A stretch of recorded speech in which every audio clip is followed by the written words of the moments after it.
426 credit score. I walk into CarMax to get a Honda Accord. They politely laugh me out. You're black, you supposed to have bad credit. Like, that was a common thing in the household for us. Like, you hear that and it's a joke, but like, that was really the case. I realized that I needed credit and I couldn't have a vehicle. Like, that was probably the lowest point. I'm at work, I'm listening to the Social Proof podcast every single day. I'm on the forklift unloading these trucks. And then I'm like, especially whenever you pay by hour, you can only go so far. What I mean by that is only 24 hours in a day. You can't work 24 hours. It has to be more to life than this. Whenever I get that smile and people just come up and say, listen, man, like, you helped me be able to pay a bill from my credit card reward points and things like that, because it's not always about the $1 million.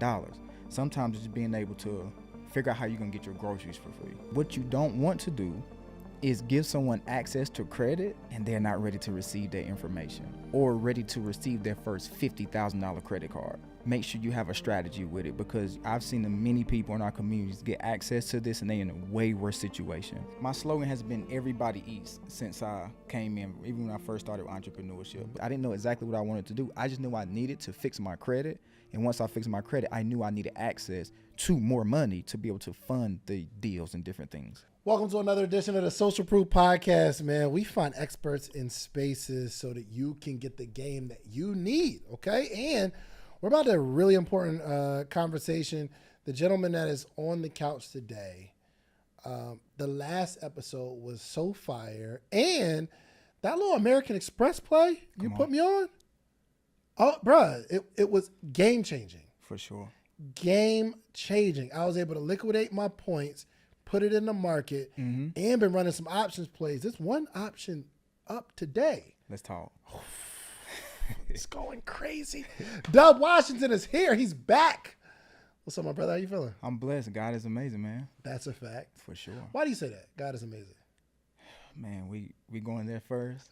You said Let's get it, man. He's amazing just from the overall perspective that he allows us to have in the realm of like everything that's going on. So whenever you realize it's more than like how you move, is more than a purpose behind it. Figure out your purpose and you'll understand why I got this glow, bro. Like, I'm operating in my purpose. I thought it was just good soap because your face, man, you got some skin on you, my brother. I appreciate it. But when you talk about purpose, how are you defining purpose? And was there a point where you realized, yo, I think I'm purposed to do this? My slogan has been everybody eats since I came in, even when I first started entrepreneurship. But whenever you find your purpose, like, first I should do it for myself. And then I realized like the impact that I could make on other people's lives. Like, entrepreneurs never really talk about it in that aspect, but sometimes that's more important than the money. Sometimes. Because whenever you get people that comes up to you at the airport and be like, bro, just like you told me, bro, like, you showed me how to travel for free. My family has never experienced these things. And we're teaching them how to have an impact, not only for themselves, but to show other people what's possible. I felt like I was operating in my purpose. So whenever I get that smile and people just come up and say, listen, man, like, you helped me be able to pay a bill from my credit card reward points and things like that, because it's not always about the $1 million. Sometimes it's just being able to figure out how you're going to get your groceries for free. You see what I'm saying? So get your groceries for free. Come on, yeah. Like, we'll talk about that today, because I'm getting cooked on. Bro, I got 3 kids, and they're babies. How y'all eat this much, bro? Like, listen, it's ridiculous. Yes. So, okay. Yeah, so I definitely want to understand that. So we'll go through a couple things. One, understanding how to build a financial profile, because a lot of people are struggling, bro. For sure. You always understood money like this? Absolutely not. Not always. Lowest point of your life financially, when was it? 2016, 426 credit score. Go into CarMax. 426? I didn't think it go that low day. Yeah. 426 credit score. I walk into CarMax to get a Honda Accord, and whenever I go in to get a Honda Accord, like, they politely laugh me out.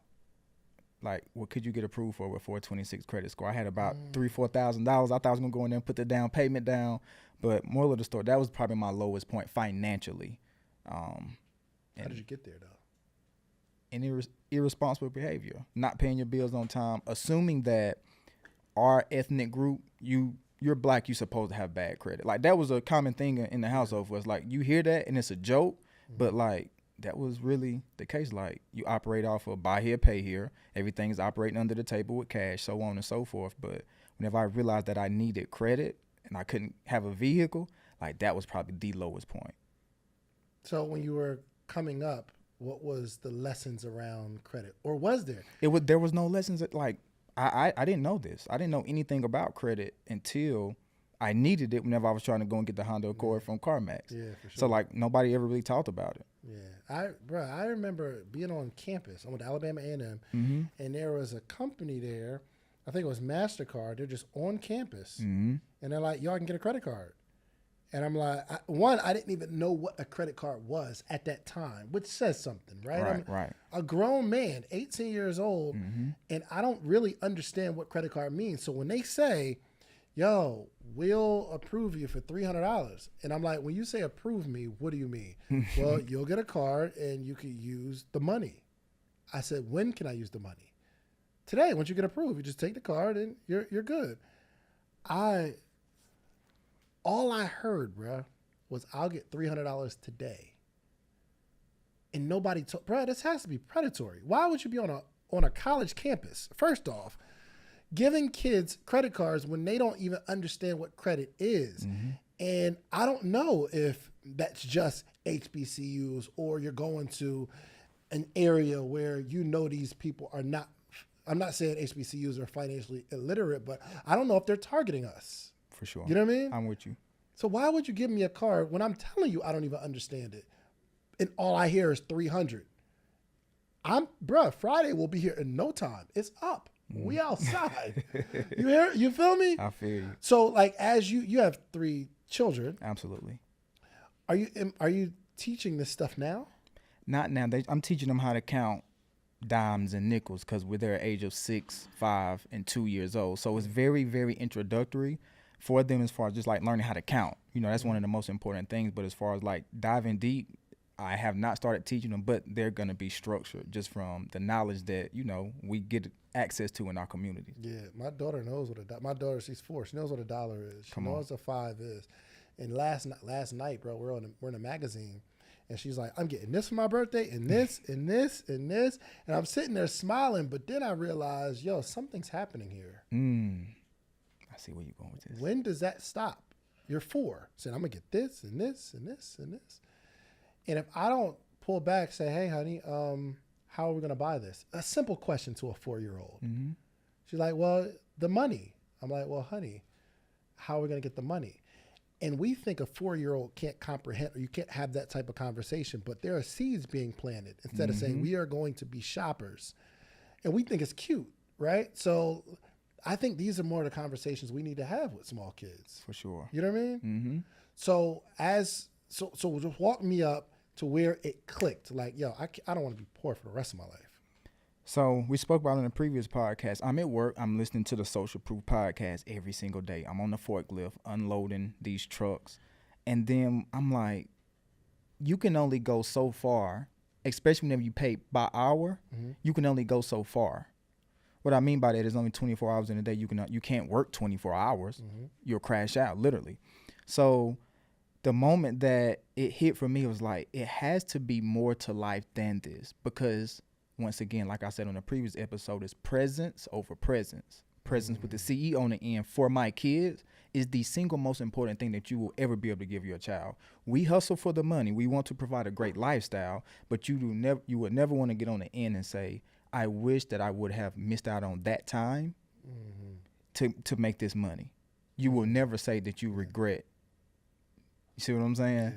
Yeah. You'll never get to that point. But once again, on the flip side, you can say like, man, I took that deal, or I had this time away from this baseball game, football game, and then you will regret that no matter how much money was attached to it. Yeah. And you're down, obviously, because your credit score is 4 something. How do we start digging ourselves out of a hole? Because somebody's here, they're in a hole, right? And you're going to talk about some progressive stuff today. Correct. Right? Yo, how you can start making money, how you can build out, things of that nature. But there's somebody that's like, yo, I'm so far behind. But I'm glad you're here because you were far behind. Yes, what sir. were the steps that we started taking?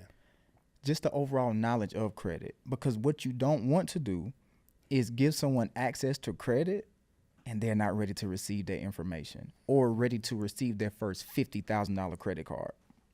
So the steps is And you teach people how to do that. Oh, for sure. Whether they're ready or not. Yeah. Like they'll get their, like, Yeah. listening to you, they'll get the game. For sure. Yeah.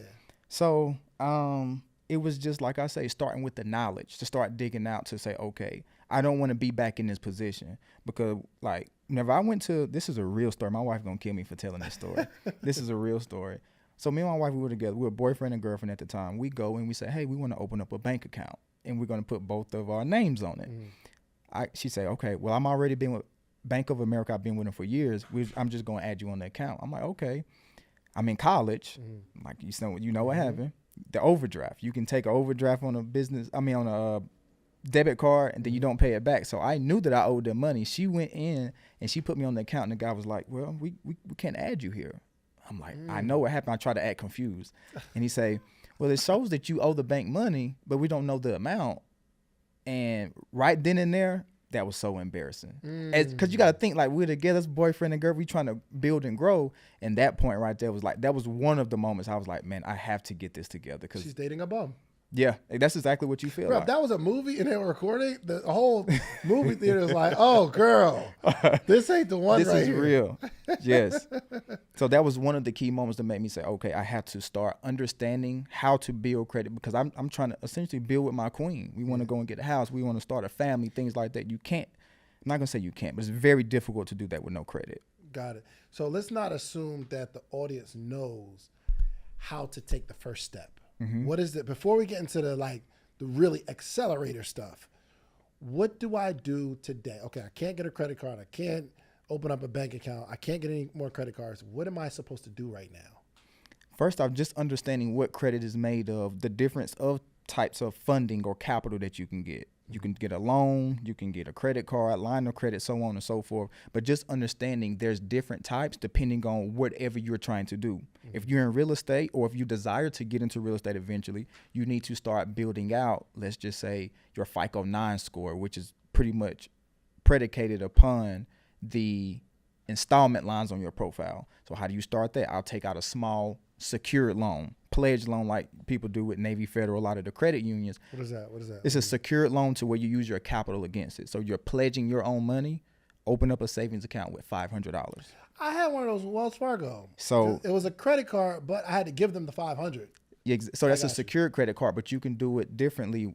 It's called a secured loan. So you have a loan and then you pay off 99% of it, which shows great payment index, great payment history on it, and then it's your money that you're pledging against, and you should start that way. Got it. So after the knowledge, let's start adding some quality. Let's not add rent reporters and things like that because it's not helping you in the long run. But what do we do with all the baggage though? Like all the past mistakes. Our credit score is the way it is because we owe somebody something. For sure. So I would say, and a lot of the credit people are gonna kill me for this. If it's a small amount, right? And I want to look at the camera when I say this. If it's a small amount, make sure you make it right with the bank, meaning that you get a pay for delete. A lot of people say, why would you ever pay a collections? If you can get a pay for delete and it's only $200-300, go ahead and pay that to get it off your credit. Therefore, you're not waiting 6 or 7 months for $200 to be removed off your credit. Hold on. What's pay for delete mean? Pay for delete means that you pay the bank or you pay the debt collection company, and then they remove it off of your credit versus trying to hire someone to get it removed off your credit. And it may take 6 months. It may take a year. And you're paying $100 a month, $200 a month. So there are people, I do see that, but it always seems like scammy to me a little bit. Like, yo, you pay me some money and I'll get it deleted. How do you get it deleted when I owe this person? How does that work? It's a mixture of consumer law and like Metro 2 compliance, but it's primarily based off the rights that you have as a consumer. Over, I would say 85 to 90% of credit reports have an inaccuracy on it. And if I'm not mistaken, I think it's 15 USC 1681, some form of law like that. It says that credit reports must be 100% accurate. So you can just literally go and dispute accuracy on a credit report to start getting things removed by using the laws as a consumer. Oh, so it's not scammy. No, it's not. Okay. But it's the shortcut of not just paying it off. So if I owe $300, I might just have someone get that. Like, let's just report all this stuff, and eventually it falls off because something's not accurate. Eventually, or they can speed it up and say, hey, I want to dispute it using consumer law. And then, you know, the bureaus are not going to go back and forth with you long. They'll delete it off your reports. Okay. Hey, my credit friends, no disrespect. I didn't know. You know what I mean? I just thought it was a little, you just get it taken off. But I understand now. Mm-hmm. Okay. I got you. So if it's a small amount, let me just pay it off. I would say so. But why do people say you shouldn't do that? Because once again, if you're not getting a pay for delete, what ends up happening is you get a paid off collections, which shows that you had an account in collections, and it actually hurts your credit report. So as long as you can get a pay for delete on a small amount, I would say why waste the time if you can't get it removed. You see what I'm saying? If you don't have the money, by all means, go consumer law route. But if you can't get it removed, sometimes it's best to, instead of waiting 6-7 months, let me go ahead and get it right. And then in 30 days, I can start building my profile. Got it. Okay. And you said if it's a small amount, do that, which indicates there's another strategy for a big amount. Oh, for sure. Yeah, it's many strategies out there. So talk to me about the strategies for. And every time I hear these types of conversations, I get so nervous because I'm like, oh man, it got to be right, bruh. Yes, for sure. And legal. Yeah, for sure. Okay, so talk to me about the options of if it's a large amount. Mm-hmm. So if it's a large amount, I would say. Do the consumer law route, try to go about, and it's a lot of people that does it on the internet. You know, I'm not going to say any names because you never know what people have going on, but for sure. And some people go to sue the bureaus. So you can literally sue for inaccuracy reporting on your consumer profile. And that's whenever you get to the big amounts, the bureaus are not going to go, you know how many disputes they get daily? Even if it's your fault, bro. Like, I bought this car, I did not pay for it. Welcome to the land of America. Huh. I mean, yeah. Huh.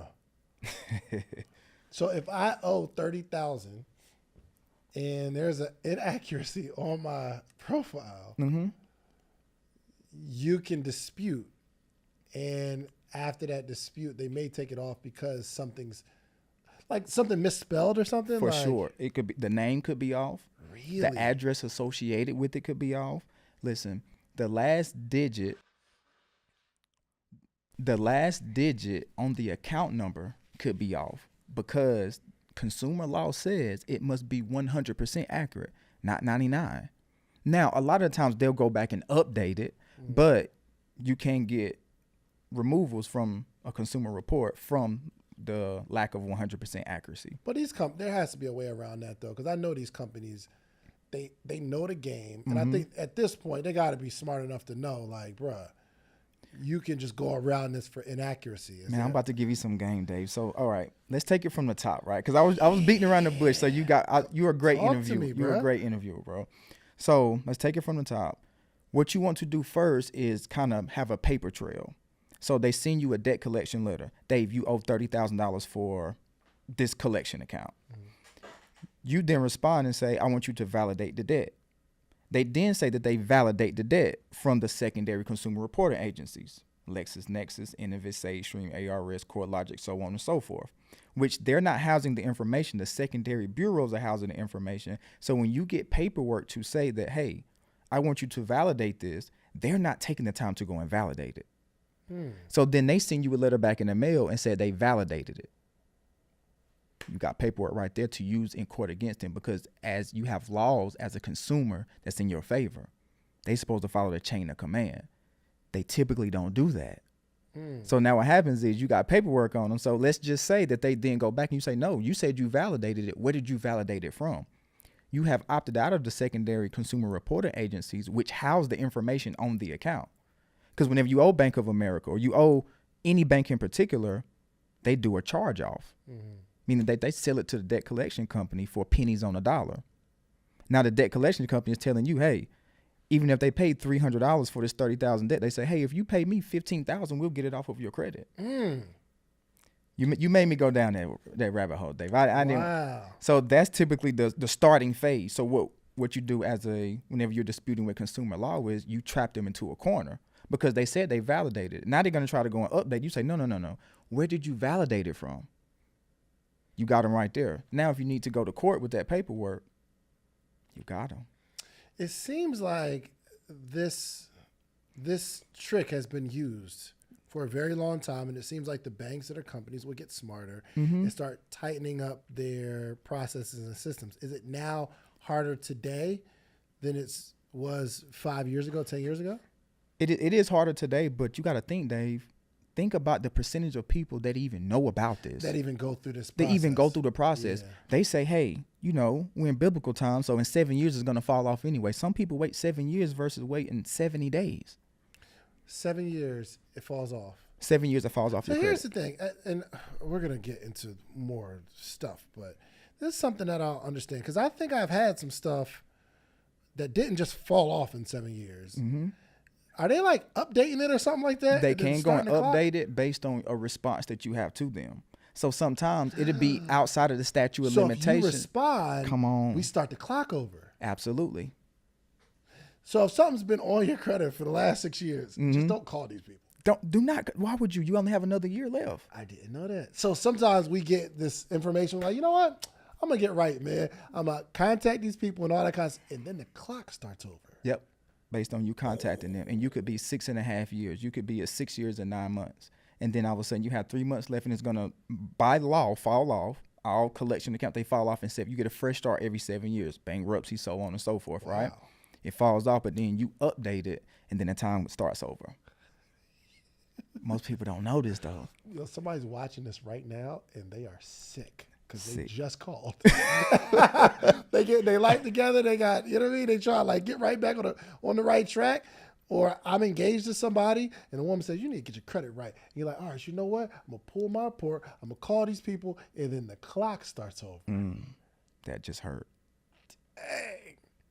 Okay. I think there's enough information on the internet for people to understand how to start going on their path of fixing their credit. For sure. Now let's talk about acceleration. Before we get there, what is your philosophy on making money? Because just because you clean up your credit doesn't mean you deserve 40, 50,000, 30,000, because you don't know how to make the money to pay for the money you're about to use. So what's your philosophy on earning income? Before you go out and access the capital, make sure you have a strategy with it, because I've seen many people in our communities get access to this and they're in a way worse situation. So my philosophy of making money is like, do something that you enjoy, but if you're not making money off of it, then it's okay to switch and pivot and go to another path. Too often times we want to stick, I want to be a content creator, or I want to start my podcast, right? I want to do these different things. If that's not working for you, then you have another avenue. Not everybody is meant to do podcasting. Nobody can compete with David Shands when it comes to podcasting. You see what I'm saying? So why would someone else try to go and I'm not saying other people can't be successful, but learn how to pivot. That's one of the things entrepreneurship that you must master, is how to pivot. Right. Somebody was like, yo, I'm about to get approved for some funding so that I can buy some podcast equipment. I said, please don't do that. Because podcasting, the money, it's not, the direct money from podcasting comes very slow. This is why I teach entrepreneurs that we need to use podcasting as a marketing arm for an actual business. Now, if the actual business, you have a plan like you're saying, well, okay, you can get some funding to fund this business because this business is going to make money. But I had to stop people. I'd be 100% honest. Don't do that. I'd rather you shoot a podcast with your cell phone first because you don't know how this works yet. You know what I mean? You don't know how to make no money. So what you're saying is we need to get we need to have a plan for the money of how we're going to get the money back. For sure. And now let's take it a step further. Is whenever I say have a plan for the money, you can get money to build future relationships. Explain that. I can go and get access to a $50,000 business credit card. And then I could take that $50,000 to go and build other banking relationships. So just like you liquidated from the points that you got on your Amex card, you could then take those points to say, hey, I'm going to cash these points out and I'm going to go and build a deposit relationship with Synovus. I'm going to build a deposit relationship with PNC, Wells Fargo. So if you don't have a plan as far as a business revenue generating income stream, what you can do is take the capital or funding and then say, hey, I know that this bank offers great lines of credit. I'm in real estate. I know I need to be able to have consistent draws or be able to draw the money without having to go through the means of liquidating, how can I go and get access to more capital? Okay, you're not already polished in the real estate area. So what you can do is take that money. Okay, I want to build out with PNC. I want to build out with Wells Fargo. I want to build out with Citizens Bank. So all you're doing is structuring a future relationship, and you planted a seed that wasn't your money in the beginning. Hold on, bro. So I get approved for $50,000. Mm-hmm. I'm trying to understand what you're saying. How do I use that $50,000 to build a relationship with somebody else?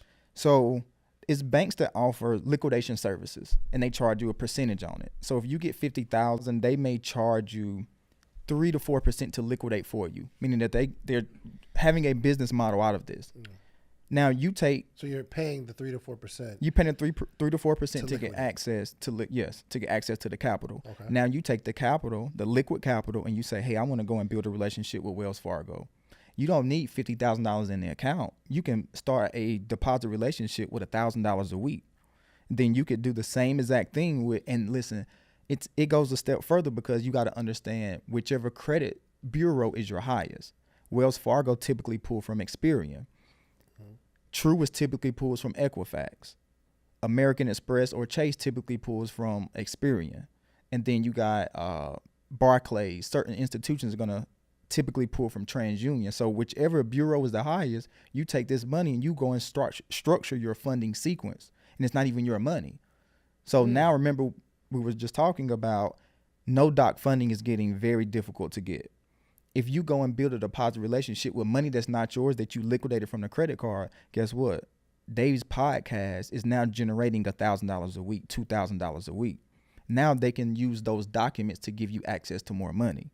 So if you don't know what you want to do and you already have, let's just say your EIN, you don't know where you want to take it, you can just build with different institutions. Now they have documents. So start building so that when you do need that funding, you may have, through this process, open up a line for $200,000 based off the $50,000. But just so that I understand this, let's say I get approved for $50,000 credit card or something like that. You're saying if I liquidate it, it's going to cost me about 3%. 3 to 4%. Now, let's just use 3%. That's $1,500. I owe $1,500. I'm going to take the, I guess, what is that? $48,500, and then start building a relationship. But that $1,500, I owe that. What is approximately the monthly that I have to pay on? Because that's an expense. Yes. Right? It's a business expense. Now, it's small in terms of what you're going to build from it, but what would something like, what's the carrying cost of that $1,500? So whenever you have 0% interest, because I highly recommend to do this with 0% interest business credit cards. I probably should have started there, because 0% meaning that whenever you liquidate it in 30 days, you're not going to be paying interest on it. So if you liquidate the $50,000, you will have a minimum payment of $500.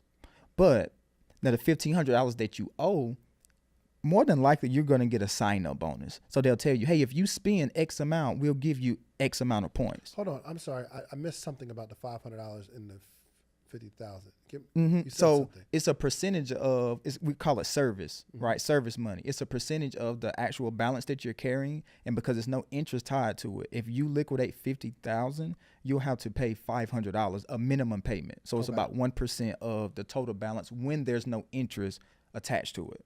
Is that on top of the 3 to 4%, or that's like mixed in there? No, so the 3 to 4% will go to the liquidation company. So whoever you to liquidate for you. So they already got the 3 to 4% of that. Now the balance is due on the credit card because you took the $50,000.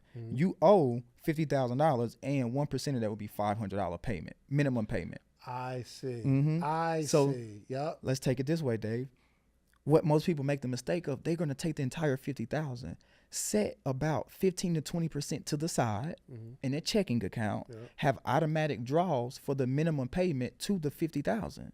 So you could set about $10,000, $12,500, somewhere around that area just to cover it. Now you having a draw every single month come from there, and now you're operating with not $50,000, you're probably operating around $35,000 now. Got it. This takes maturity. Oh, for sure. This takes maturity, and this takes education. Like, because I think the way people will be placing it online is, you get the 50,000, you take the 50,000, put it in there, but we're not calculating these numbers. And that's why I'm so glad you're here, bro. Because one, you've helped me, and obviously you help a bunch of people with, let's just put it all on the table. Like, this is, okay, you're going to pay 3 to 4%. Mm-hmm. You owe this car company $50,000 first off of $48.50 that you got. Mm-hmm. You still got to pay this $500, Mm-hmm. and then you have to pay the payments of a $50,000 note. Yes. But I like the strategy where you're saying, okay, let's take some money Mm-hmm. so that we can pay that off. The service money. The service money. And I think this still requires some sort of income, right? I mean, from your job, you want to start paying some of this with your job's income, or are we just using that money we set aside? So, depending, and that's a great question, depending on your strategy, because at the end of the day, you have 50,000, you're making a minimum payment, which the service money is set to the side for that, but you still have the liquid capital. Yeah. If all else fails, you technically lost $1,500, but you may have got a sign-up bonus whenever you first got this credit card. So they'll tell you, hey, if you spend $10,000, we'll give you 50,000 points. Equates to about $500. So you could even use some of your sign-up bonus to recoup that.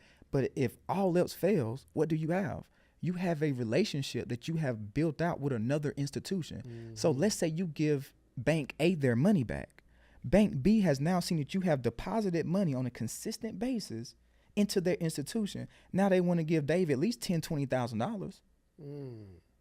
I like this. It's strategy, man. You gotta have strategy, bro. This is the conversations nobody's having though.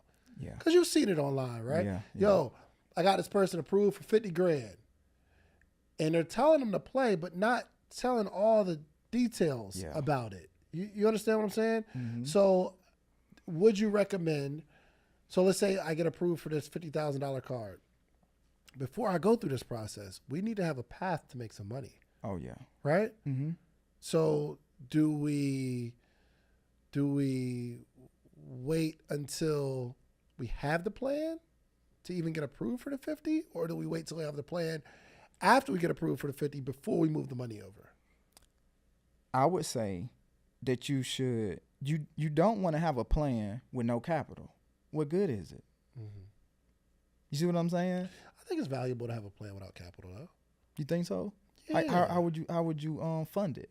So most people in our communities, they have amazing ideas. We're the most creative people in the world, right?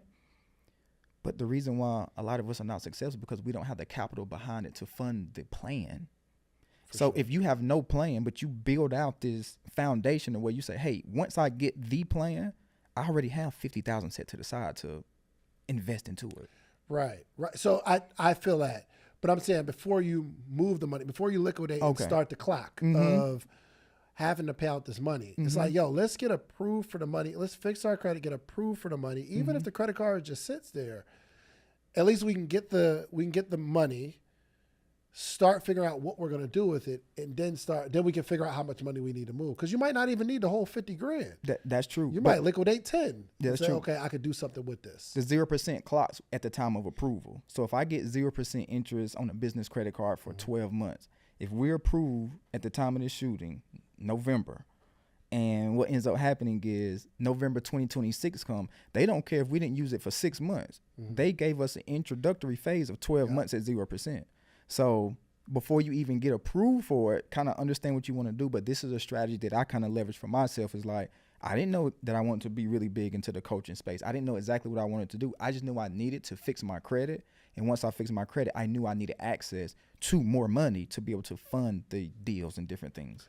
Give me an example of someone that you work with where this plan worked out the way you said it. So I have 4 other mentees outside of myself who has leveraged this strategy to get access to over $1 million in funding.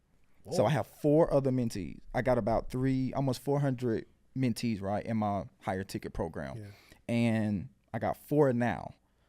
My brother Memory Doc, my other guy Josh, and I can't remember the 2 other guys' names. It's been so long since they've been kind of tapped into the group.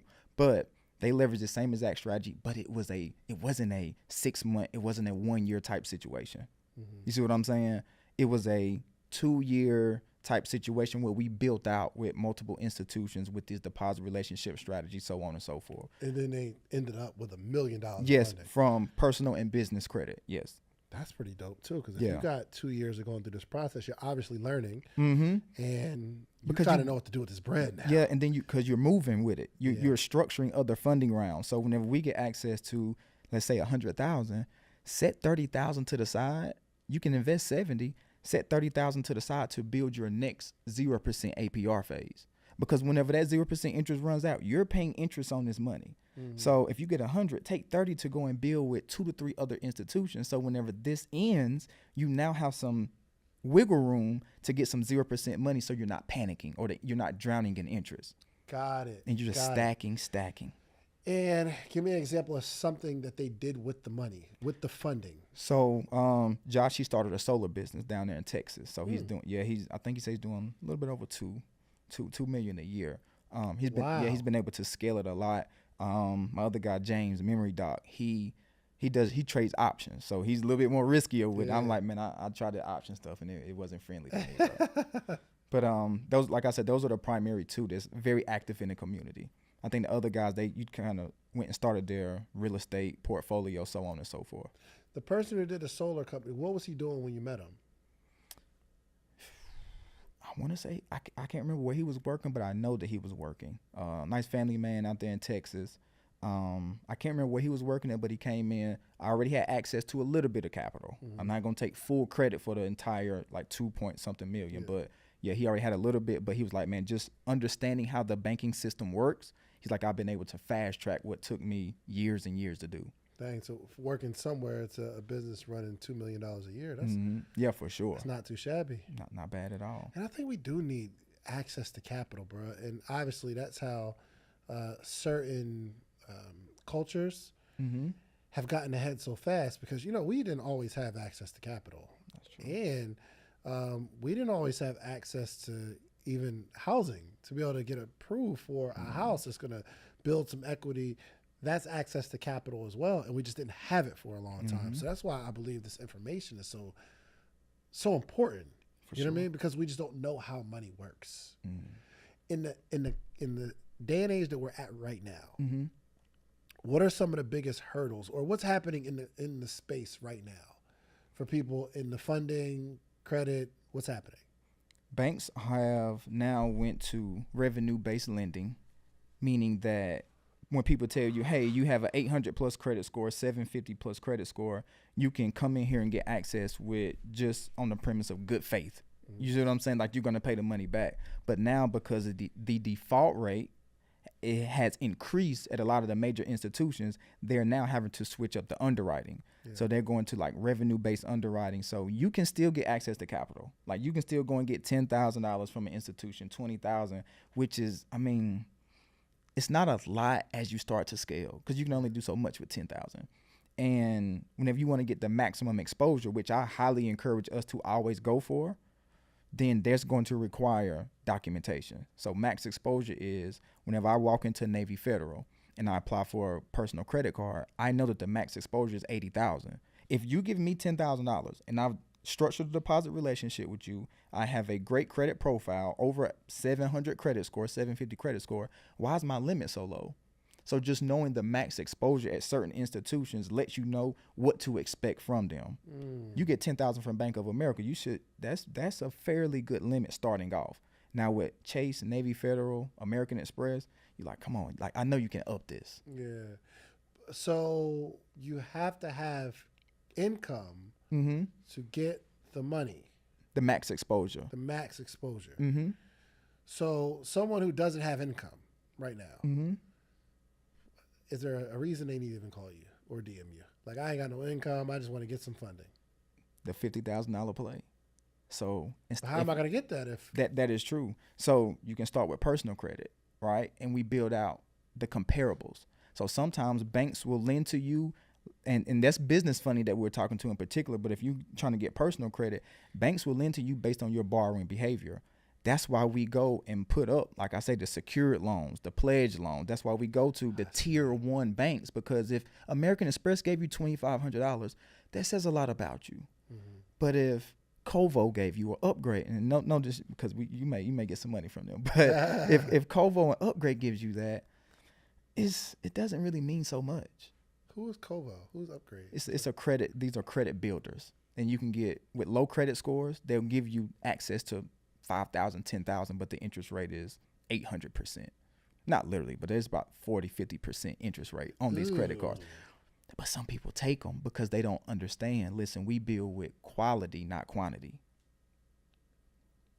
40-50% on a credit card? You see what I'm saying? That's called predatory lending. That's predatory, bruh. But you know how many people in our community take it because they don't know or they don't have any other options. Yeah, I mean, when you know better, like my wife says, like whenever you know better, you do better. I mean, in that case, what do you do though? I mean, what else you gonna do? I mean, I don't recommend to take it, but if you have a strategy to at least make 45%. I'm with that. Yeah, it reminds me of a time, bro. I don't know if you ever did a buy here, pay here. Nah, my family did. Like, I know all about it. Bro, that was the most expensive $500 I ever had in my life. You remember the rent your rims? You remember that? I remember that. You remember that? But it's fine. You know, I remember taking $500 from this place. Mm-hmm. I probably paid $3,000-$4,000 for that $500. Yo, what was the movie with Keke Palmer and SZA? What's that movie? You see it? That place is real. That place is. Yes, bro. He's like, yo, get out of there. But you be in such a bad situation, you don't know no other way to do it. It's like title loans. Yeah, that's what. Yeah, absolutely. And I don't want to get my car back. But if I don't have the money this month, yo, Cat Williams said something so key in that movie. He said, if you don't have it now, you're not going to have it later. You feel me? But this is when I want to turn the corner to entrepreneurship. So I know you teach funding. Do you also teach how to make money? That is a great question. Do I teach how to make money? So, in a sense, yes. Creatively, right?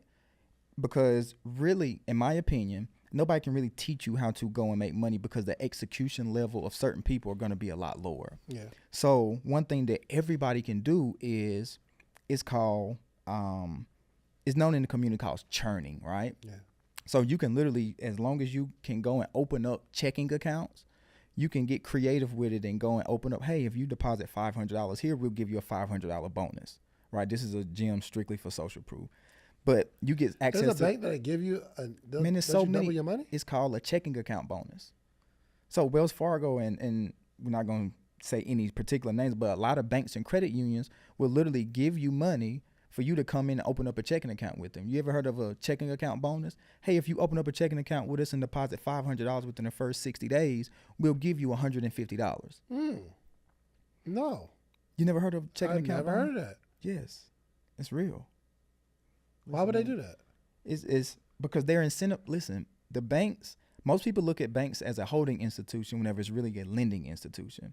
So whenever you have more deposits coming in, what are they doing with the deposits? Oh, they're lending it out. They're lending it out and charging interest on it. So guess what they're going to do? They're going to give us $100 to deposit $1,000 or $100 to deposit $2,500. And a lot of people will go and say, oh man, I deposit $2,500 because it may not be a lot of money to some people. You getting a free $100. But what they're doing is lending it out to someone else, charging interest on it. And they're going to get that 100 back from you, like from overdraft fees. You see what I'm saying? They're going to get that money. So they make you open up a checking account with them. And like I was here last time when we talked about how bankers get paid. Mm-hmm. And it was about like how much you spend on the credit card. But they're also paid in proportion to how many checking accounts that you open. So if the deposit inflow is leaving from one institution and going to another, that puts you in better position to lend out money. How do a bank make money? By lending out money, not by holding it. So the more deposits that you have, the more you can lend out. And then once again, they're making a spread off of it. What's the best credit card? American Express. Depending on where you're spending, and I jump very fast with American Express. They're the best credit card issuer because they have, no matter what your expertise or what your interests are, they have something to fit you. They have hotels, they have airlines, they have points, they have cash back, so on and so forth. But it's depending on where you spend the majority of your money. Why is it harder to get an American Express card than it is like Visa, MasterCard, something like that? So I wouldn't say it's harder to get, simply because now American Express is not accepted everywhere because they have higher merchant and transaction fees. So a lot of times, if you have an American Express card, they're siding with the customer 100% of the time until it's figured out. Everywhere else is like, they got to do some investigation, so on and so forth. But I wouldn't say that it's harder to get an American Express. It's just like, that's the pinnacle of the card. You see what I'm saying? Like, that is the platinum card. Mm-hmm. That's what everybody wants for some reason. And if you're not doing a lot of travel, that may not be the best card for you. For some people, a true 3% cashback credit card is the best for them. Yeah, but it doesn't look as cool. It don't. Did you get your card yet, bro? Huh? You got your card yet? Yeah. You talking about the swab? No, the platinum. Did you say you was going to upgrade the mirror? Oh, yeah. So in my app, they were saying that I can get somebody else to get it, but I didn't. Oh, I like that. You just swapped yours out? Yep, just a design change. I want that. Did they charge you for it? No, it's free. Because I couldn't find it in my app. Because you were saying do it in the app. We'll get you right. You always give me a play, bro. Always, bro. It just looks good. It do.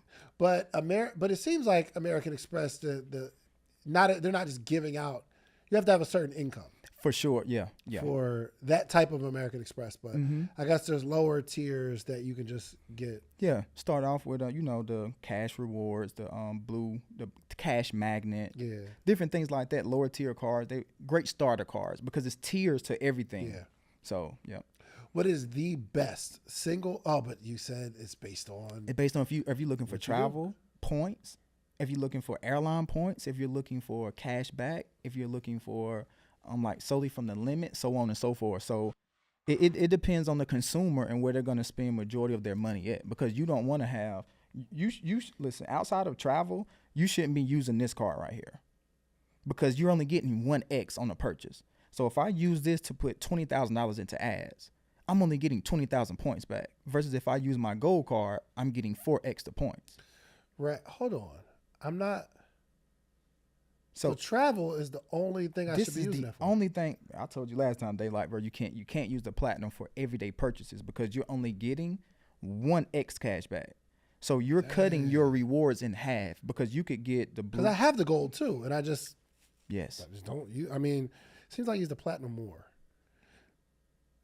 But I'm cutting my rewards in half. You're cutting your rewards in half. So think about this, the 4 million that you had, they could have literally been 8 million if you would have used the cards, paid attention to where you were spending where on what card. No, I do know the ads with my gold card. I use that specifically. But going to the grocery store, you could possibly use, if you have the Marriott card, if you have a Hilton card, so on and so forth. At grocery store, they're going to give you, let's just say, elevated offers. So you could get 6 or 7x Marriott points. So then whenever you take the wife and family to the Maldives, like instead of you paying $40,000 for this trip, you could possibly pay maybe $6,000. Wow. Hey, real quick, now that you are so financially literate, what is the relationship between you and your wife financially? Meaning, as far as, what do you mean financially? Like, I mean, what is the one of y'all have to reel one of you in terms of spending, or? Oh no, my wife would get me all the time. Like, my wife is very frugal. And like a lot of people who know my wife know, like, she don't like, we try to get a nice things, the bags and all these different things, and she's like, no, she don't like if anybody can be able to count her money. So me, I'm the person that's gonna spend most because, like, I'm looking at it as if it's free. Yeah. She's looking at it as like, I don't care. That's a bag that costs $4,000. That is stupid. That doesn't make sense. But she, once again, introduced me to this level because she was more financially literate than me from birth, you know what I'm saying, until whenever we first met. So, yeah. But I took it a step further with learning the credit part. Like, she's she's frugal. I think it was cool too. We were talking before, and you were telling me like where your wife works, and I didn't. Some people see like you and all the things that you're doing and the money that you're making, and you're like, yo, your wife doesn't. Your wife wouldn't work. I wouldn't expect your wife to work. Yeah. Yes. So I got to set a little foundation behind that. My wife is Jamaican, so Okay. you already know, Right. like they work. Yeah. So that's the starter. But as far as like coming in and getting access to this information, I was like, listen, one of my goals was to retire my wife, but she's operating her purpose. Yeah. You know what I'm saying? Like she works in a job to where she's taking care of kids and kids that's like in foster care, like kids who really need people of a certain magnitude to really understand them, because unfortunate circumstances and things happen all of the time, and we be like, man, that sucks, and then we don't really do much about it, or we want to throw money at the situation. So she's more of I would say pretty much like a therapist to those type of. Bruh, when I first told my wife, like she was having some issue at her job, and she was like, yo, I want to leave. This is years ago. And she was like, yo, I can't do this anymore. And I was like, yo, you could leave. And she left. She left her job. The problem comes though, where she wanted to go back to work because she felt like her parents or her mom told her, don't ever let a man take care of you. This is so good, Dave. Don't ever. So that it was some like friction there, because somehow she starts to resent me because she feels like, oh, I'm like a homemaker now, and she wasn't raised like that. So she actually went back to work, and that was an educational moment for me. People think, oh, well, you make some money, retire your wife, or your wife makes some money, retire your husband, whatever. And that's the way it's supposed to be. But some people feel like that's taking their power. Yes. I don't want to sit around all day.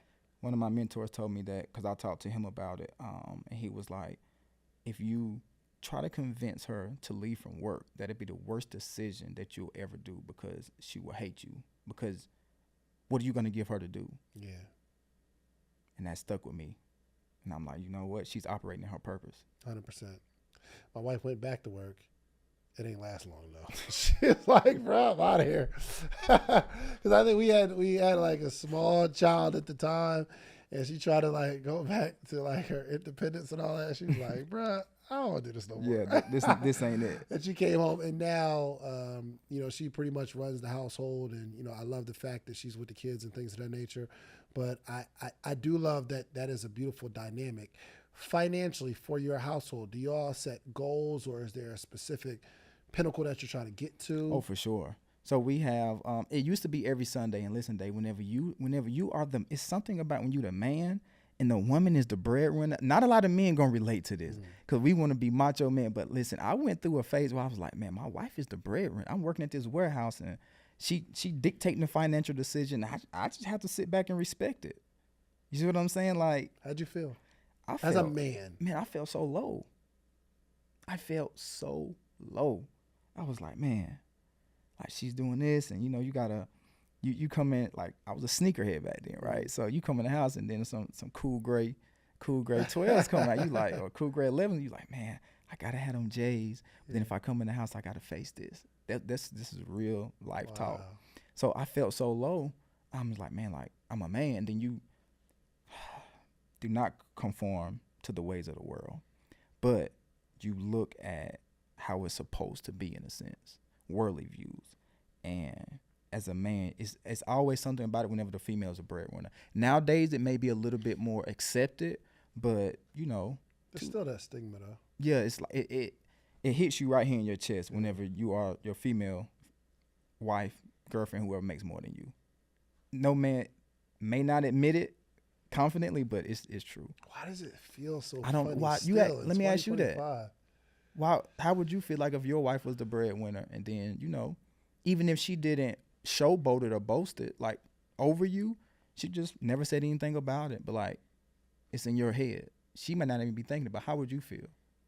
Well, here's the thing, I've had this conversation before, and I say to myself, man, I would love that, bro, because I'll be at the crib kicking it. I'll be chilling, bro. But I don't know until you're in that situation. That's true. You never know until like the roles are reversed. Mm-hmm. My checking account gets low, Mm-hmm. and I gotta go ask my wife for some money. In my mind, I'm saying, man, I'd be cool with that because we're a team, we're a partnership. But you don't know until you're in that situation. I don't know. Now that I think about it, Yeah. I don't know. Yeah.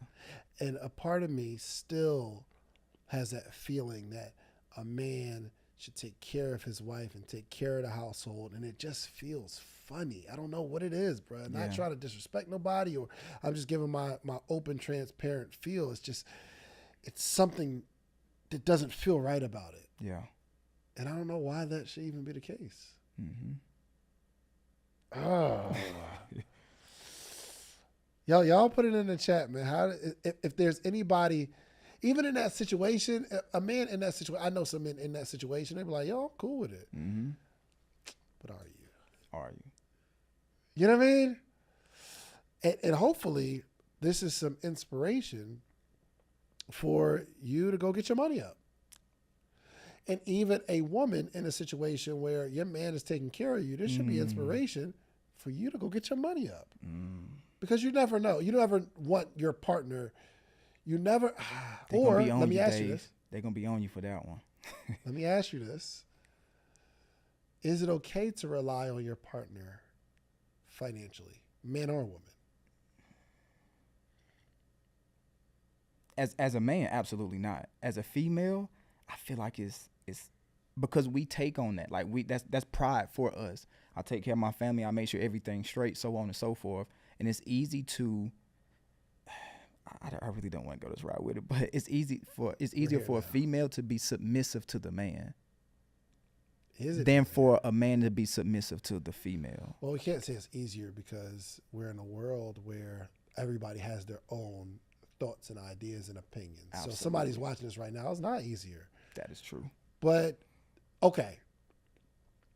Your daughter is 25 years old. She's marrying a man who has some money, financially literate, and earns income. And your daughter may be financially literate, but doesn't earn any income. And he's saying, yo, you just take care of the crib and all that kind of stuff, and you could be home. What advice are you giving your daughter? Because he could very well it not work out between your daughter and this man, and you haven't instilled in her how to go get her own bag if he leaves. Mm-hmm. What foundation are you setting up for the kids? So sometimes it's, we both got 3. It's what example you setting for the kids? Because in that sense, if my granddaughter now sees that, hey, my dad took care of my mother, this is the way that it's supposed to be, you're setting a false narrative as that's the way that it's supposed to be. That's something that is pretty much, it's not obligated upon the man to do that, even though we take pride upon it. So in that case, in that example, if that was my daughter, I wouldn't want my granddaughter seeing that. But if it was my grandson, it's kind of like we're going back and forth, but I want my grandson to say, listen, you see how your father took care of your mother.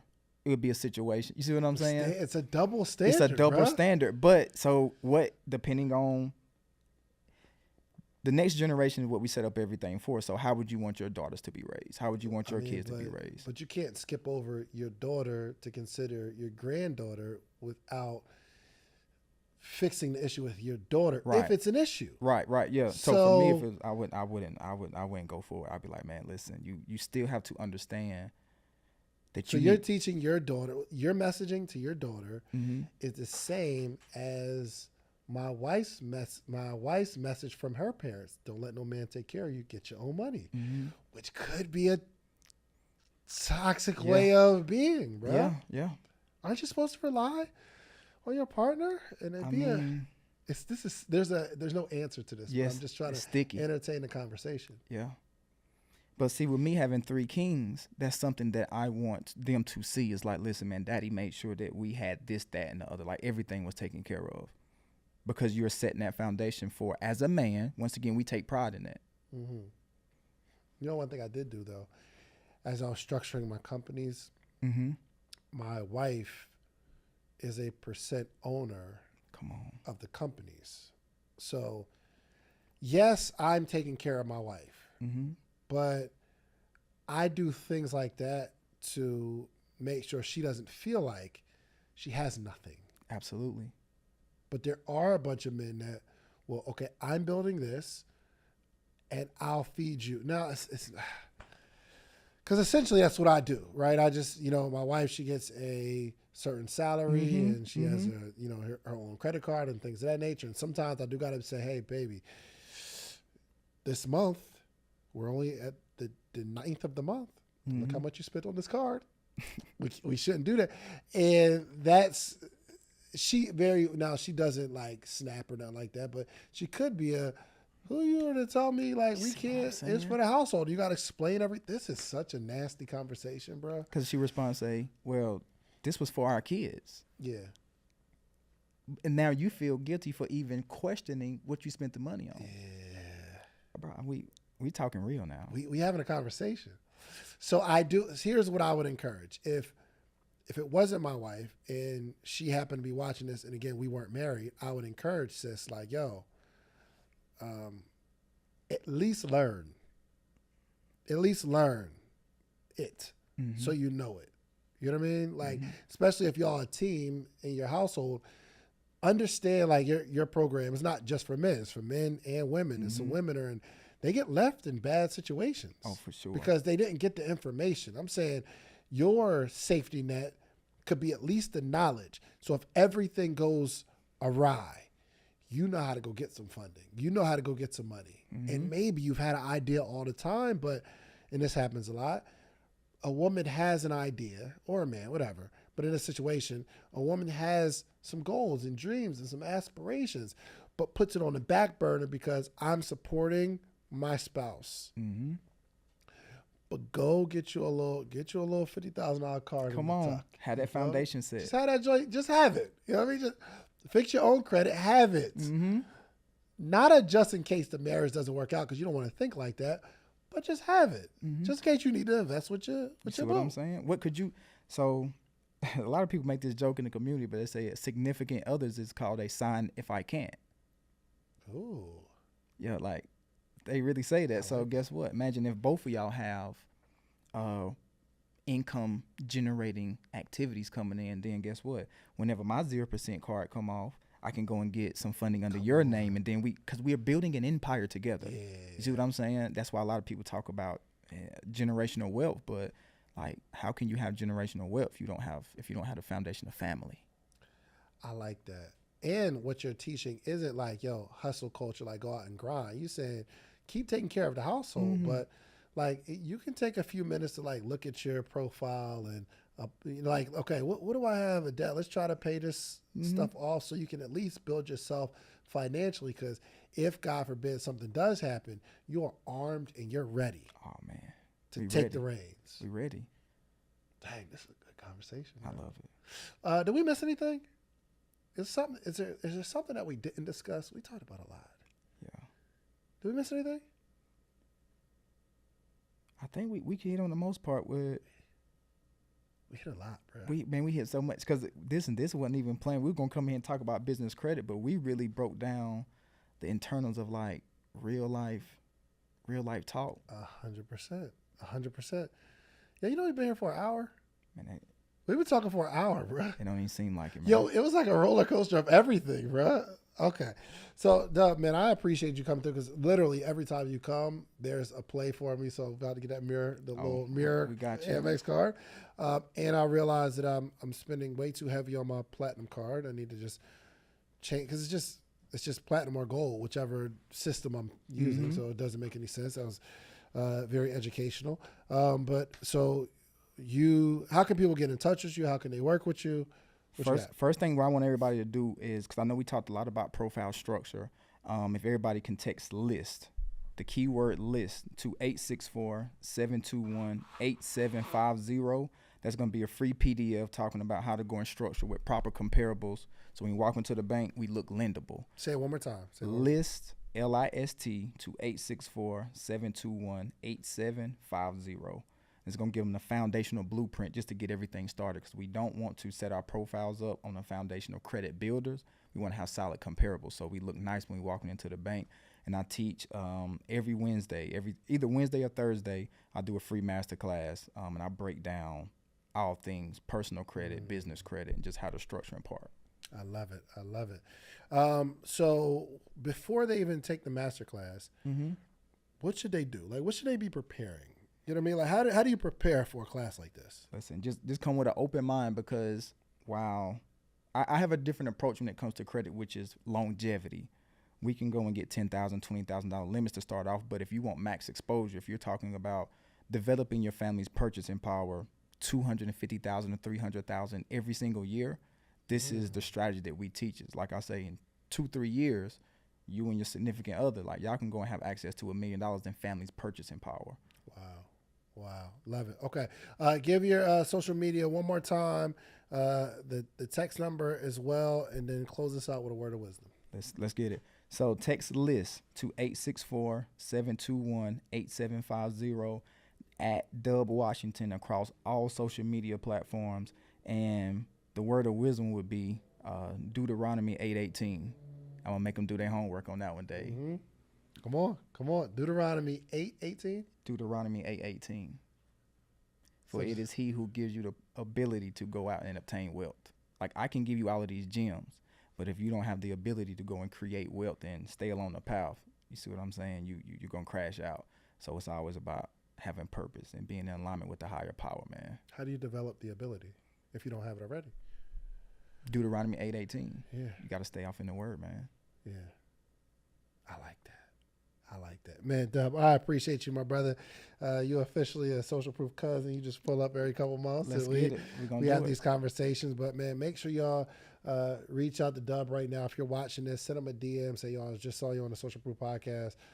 If there's any information that inspired you, motivated you, just send him a quick DM. Like, yo, I appreciate it. If he responds or not, don't worry about that. But he gave you something. It's cool to just give somebody their flowers. You might see it and reply. So make sure you follow Dub as well. Did you put your Instagram on there? At Dub Washington, yes, sir. At Dub Washington. Make sure you go check him out. And also, go get you some social proof, meaning go build something really, really big. But I need you to go back to your community and teach them what you learned. It's the only way our community grows. We out of here.